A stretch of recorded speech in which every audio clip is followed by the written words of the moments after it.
Okay, another quick live today, August 8, 2026, Saturday, mga katropang Mulberries. So kanina na-live na natin yung guwapol. So 2 pieces na lang po ang available dyan. So na-live na rin natin kanina yung mga grapes natin. Doon po sa kabilang side, di ko makunan.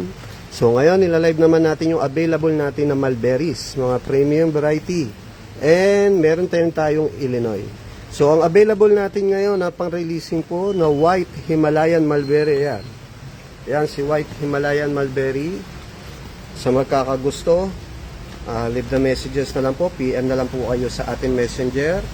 And then, medyo humihina ang signal dahil nag-uulan mga katropang Mulberries. Yan. Ito si White Himalayan Mulberry na available. Yan. May magkagusto. Ayan. Ito po ay grafted. Ayan. White Himalayan Mulberry. Available po yan. And then next, meron tayong available na chicken claw. Dalawa.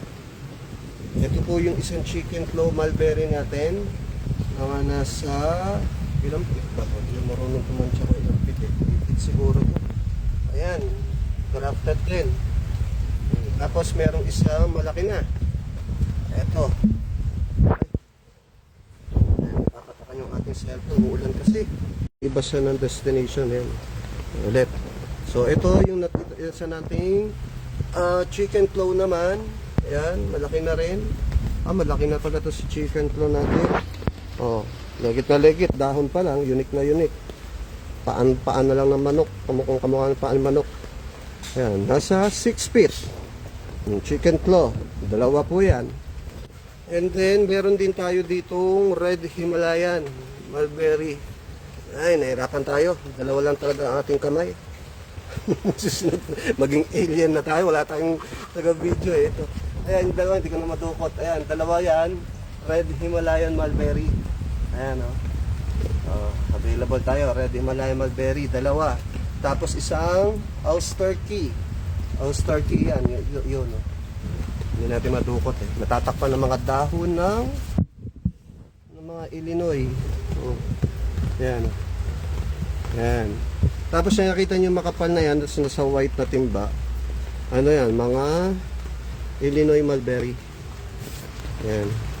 Mga Illinois Mulberry po yan na nasa white na timba. Tapos meron din tayo mga nasa seedling bag na white Illinois Mulberry. Yung mga nasa white na timba na yan, mga Illinois Mulberry. Tapos meron din tayo mga nasa seedling bag na Illinois Mulberry, kaya lang nasa bukid.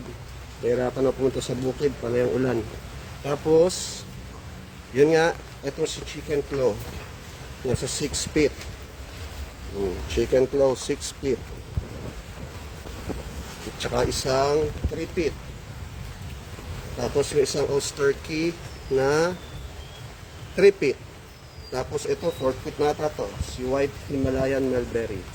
And dalawang Red Himalayan Mulberry, 3 feet.